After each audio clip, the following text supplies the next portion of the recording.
So guys, मैं आज lecture 4 यानी कि विक लाइन कॉन्सेप्ट के बारे में बात करूंगा।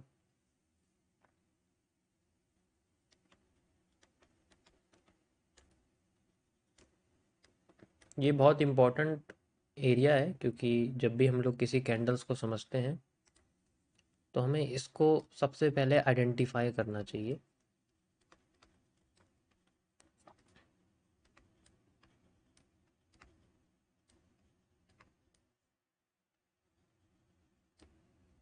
देखो, जो आपकी विक होती है ना कैंडल की, मतलब जो लाइंस होती है, मैं अभी शेडो के बारे में बात नहीं कर रहा हूँ। ठीक है, शेडो को इंक्लूड नहीं कर रहा हूँ। आप बस सिंपल ये समझ सकते हो कि हाँ, दोनों ही विक है, क्योंकि कंफ्यूज हो जाओगे। कोई भी हमारे पास कैंडल है, मैं आपसे कहता हूँ कि जैसे एक हमारे पास एक हैमर है और इसके ऊपर भी एक लाइन बनी हुई है। हमारे पास एक इन्वर्टेड हैमर है, इसके ऊपर लाइन ज़्यादा बड़ी है, नीचे की छोटी है। और एक हमारे पास स्पिनिंग टॉप है, जिसके पास ऊपर और नीचे दोनों तरफ लाइन बनी हुई है। तो इनमें सबसे इम्पोर्टेंट क्या है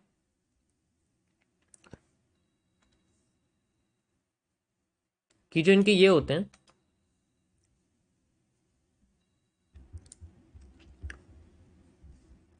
और जो नीचे वाली लाइन होती है, इन दोनों में थोड़ा फ़र्क होता है। फ़र्क इस तरीके से, जैसे मैं आपसे कहता हूँ कि ऊपर का जो एरिया होता है ना, वो मार्केट में एक प्रेशर को बताता है।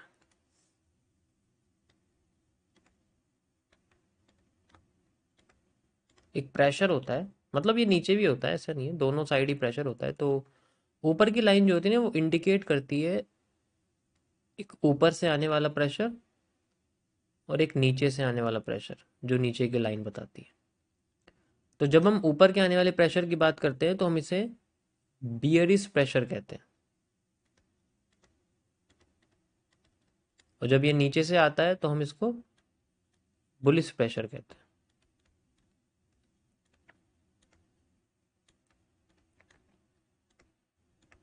ऐसा नहीं है कि ये सिर्फ आपके ग्रीन कैंडल में होता है, ये सबके साथ होता है। बस इनका जो अमाउंट है वो ज़्यादा या बड़ा होता है, तो उससे फ़र्क पड़ता है।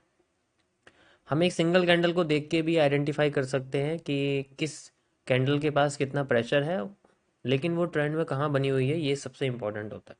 लोकेशन तो आपको पता है सबसे ज़्यादा इम्पोर्टेंट है। सेम इसी में अब आप यहाँ देखोगे तो यहाँ आपका जो बेयरिश प्रेशर है वो बड़ा है, और जो बुलिश प्रेशर है वो छोटा है। तो इसीलिए हम लोग इन्वर्टेड हैमर को एक बेयरिश पैटर्न कहते हैं और हैमर को एक बुलिश पैटर्न कहते हैं। स्पिनिंग टॉप के पास बियरिश और बुलिश दोनों प्रेशर क्या होते हैं, इक्वल होते हैं। और जब ये इक्वल होते हैं तो इसीलिए इसकी कोई अपनी डायरेक्शन नहीं होती, ये डुअल डायरेक्शन होता है। ये ऊपर भी जा सकता है, ये नीचे भी जा सकता है, डिपेंड करता है कि इसका कौन सा प्रेशर पहले फिल हुआ। अगर जैसे मान के चलो मार्केट ऊपर जा रही है तो यहाँ से ऊपर वाला प्रेशर एलिमिनेट हो गया, तो मार्केट की डायरेक्शन ऊपर हो जाती है, एंड देन फिर वो ऊपर जाना शुरू कर देती है। इस तरीके से हमारे स्पिनिंग टॉप जैसे, यानी कि जो डुअल डायरेक्शनल कैंडल होती है जिनके प्रेशर इक्वल होते हैं, इसलिए बोलते हैं इनको। अब अगर सेम मैं आपसे बोलता हूँ, जैसे मेरे पास रेड कैंडल का है, तो उसमें भी कोई फर्क नहीं पड़ता, वो भी सेम है।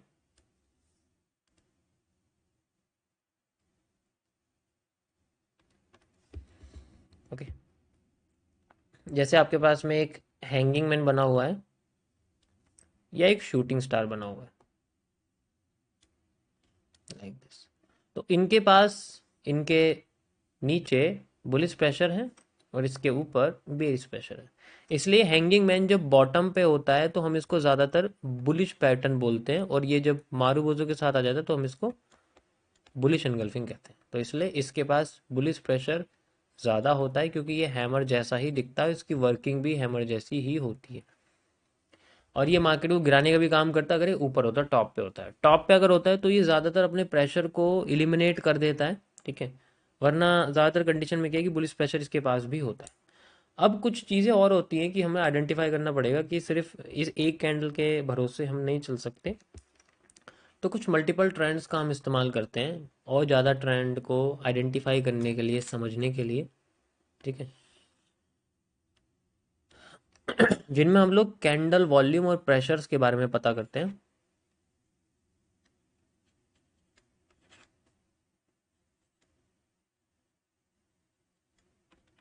कैंडल वॉल्यूम बेसिकली आपका, और जो प्रेशर है वो मल्टीपल कैंडल्स के ऊपर डिपेंड करता है, क्योंकि ट्रेंड तो बहुत सारी कैंडल से मिलके बनता है। तो जैसे मैं आपसे कहता हूँ कि मेरे पास एक बियरिश ट्रेंड बन रहा है यहाँ पर, इसके नीचे छोटी सी विक है और मार्केट जैसे जैसे नीचे आ रही है उसकी विक नीचे से बड़ी होती जा रही है और बड़ी होती जा रही है, और फिर बाद में वो और बड़ी हो जाती है, उसकी बॉडी छोटी हो जाती है। ठीक है। बड़ी हो गई फिर और छोटी होगी। तो ऐसे में क्या हो रहा है, ऐसे में मार्केट में जो नीचे से आप प्रेशर देख रहे हो, जो प्रेशर है आपके पास, ये प्रेशर बढ़ता जा रहा है, प्रेशर बढ़ता जा रहा है, प्रेशर बढ़ता जा रहा है। और जब ये बढ़ता है तब हमें बॉटम पे कोई ऐसी कैंडल दिख सकती है जिसके पास सबसे ज़्यादा प्रेशर हो, सबसे बड़ी विक हो, एंड देन उसका प्रेशर ट्रांसफर हो जाता है नेक्स्ट कैंडल में, जिससे वो अपने आप को उठाना शुरू करती है। ठीक है। एक एविडेंस हमारा इस तरीके से होता है जब हम आइडेंटिफाई करें कि मार्केट अपने आप को रिवर्स करना चाहती है। लेकिन ये लेवल पे भी होना चाहिए कि किसी लेवल पे अगर ये हुआ है, जैसे मान के चलो कोई सपोर्ट है या कोई लेवल है, तो ज़्यादा वैल्यूएबल हम लोग इसको मानते हैं। फिर मैं आपको कुछ चार्ट पे लेके चलता हूँ, वहाँ समझाता हूँ कि कैसे दिखेगा ये। जस्ट लाइक हमारे पास ये बना हुआ है। ठीक है, ये आप देख सकते हो। ठीक है। यहाँ पर आपके पास ये तीन कैंडल्स बनी हुई हैं, और उसके बाद कैंडल देखो, ये रेड और ग्रीन आ जाए उससे हमें इतना कोई फर्क नहीं पड़ता, लेकिन हमारे पास प्रेशर बड़ा होना चाहिए और ऊपर का प्रेशर कम होना चाहिए। आप नीचे अगर इसमें देखोगे तो इजीली समझ में आ जाएगा मैं क्या कह रहा था अभी। लाइक ये विक देखो, बड़ी और बड़ी और बड़ी, और देखो सबसे बड़ी हुई, सबसे बड़ी होती मार्केट में ट्रेंड आ गया। You can see trend retrace करा, रिटेस करके और फिर ऊपर चला गया। और ये लेवल एक सपोर्ट का लेवल है, इसके पीछे हम जाके देखेंगे तो you can easily C like this. So level का आना इम्पॉर्टेंट तो होता ही है, लेकिन उसके साथ साथ इम्पॉर्टेंट ये है कि आपका जो एरिया है, जो आपका जो जोन है, उस जगह पर क्या सबसे बड़ी विक आई है या नहीं आई है। तो एक इंडिकेशन, एक एविडेंस, आपका सबसे पहला एविडेंस यही है जो मैंने अभी आपको बताया। आगे जाके ये कई सारे एविडेंस आ जाएंगे तो हमारे पास और भी पक्का सबूत हो जाएगा इस ट्रेंड को लेके। ठीक है। तो नंबर वन एविडेंस यही है आपका, सबसे पहले यही देखना पड़ेगा कि अगर कोई भी ट्रेंड नीचे आता है तो मैं कैंडल की बॉडी ना देख के उसकी विक्स को देखूंगा, ताकि मुझे बुलिश या बेरिश प्रेशर के अंदर कमजोरी या पावरफुलनेस मुझे दिखाई दे कि वो कितना पावरफुल होती जा रही है, और आगे जाके वो मेरी और हेल्प कर सकती है। तो इसी तरीके से हम बुल साइड का भी देखते हैं।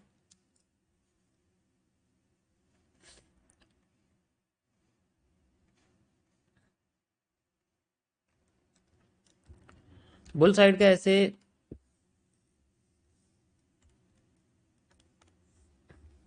जैसे मेरे पास यहाँ ट्रेंड बनता जा रहा है लाइक दिस,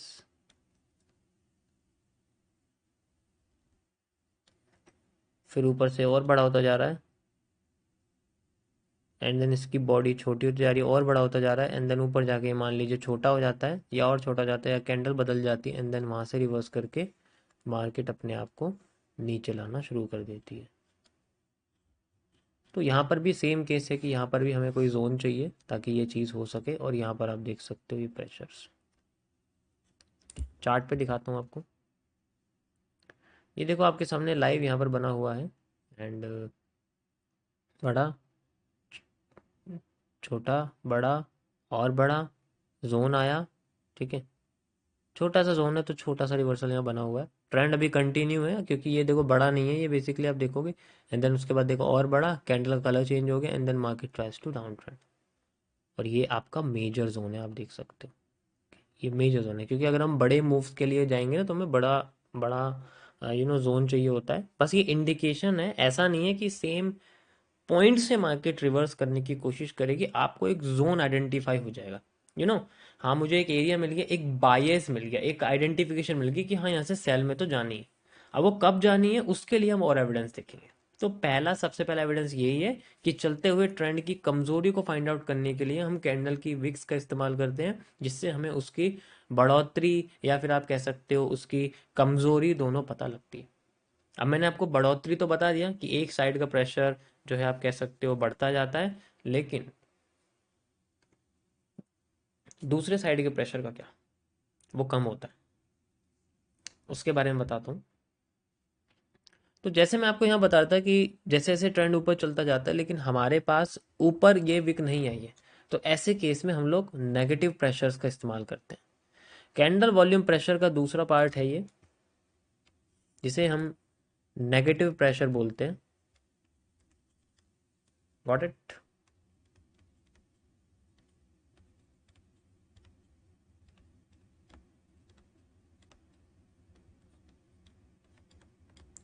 नेगेटिव प्रेशर मतलब ऐसा होता है जैसे हमारे पास कोई भी ट्रेंड है, मान लीजिए वो नीचे आ रहा है, उसके पास बहुत अच्छा ऊपर से बेरिश प्रेशर है, नीचे विक नहीं बन रही है। तो ऊपर इसकी जो लाइन है वो बहुत अच्छी बनी थी, टॉप पे हमने देखा था जब मार्केट ऊपर गई थी तो ऊपर सबसे बड़ी लाइन थी, विक लाइन थी, और उससे मार्केट नीचे गिरना शुरू कर रही थी उस जोन से ही। उसके बाद ये लाइन धीरे धीरे करके ना अपने आप को छोटा करने लग जाती है। कभी कभी हमें नहीं दिखती है, शायद एकदम जीरो हो जाती है, फिर एकदम से हमें दिखती है और वो पहले वाले से थोड़ी सी छोटी हो जाती है, और ऐसे करते करते ट्रेंड अपने आप को खत्म कर देता है, जीरो कर देता है। तो मतलब देखो आप, ये कम और कम और कम और कम होती जा रही है, और ऐसे में क्या हो रहा है, ट्रेंड फिर से अपने आप को कमजोर कर रहा है एंड देन रिवर्स करने के लिए तैयार बैठा है। ऐसे में नीचे की साइड वीक आ सकती है एंड देन मार्केट फिर से अपने आप को ऊपर लेके जा सकती है। तो ये हिस्सा हमारे को जोन में चाहिए किसी, जो हमारे किसी सपोर्ट पर हो। तो ऐसे में हमारे नेगेटिव प्रेशर शुरू होते हैं, मतलब अपोजिट साइड के प्रेशर जो कि कमजोर होने लग जाते हैं।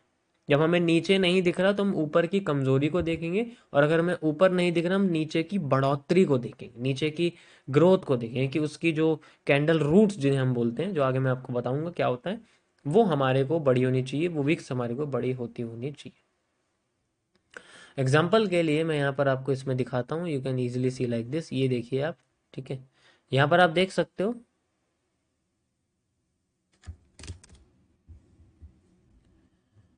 ये बड़ा था, ये थोड़ा सा और उसके जितना, फिर छोटा हो गया, फिर देखो और छोटा हो गया एंड देन जीरो।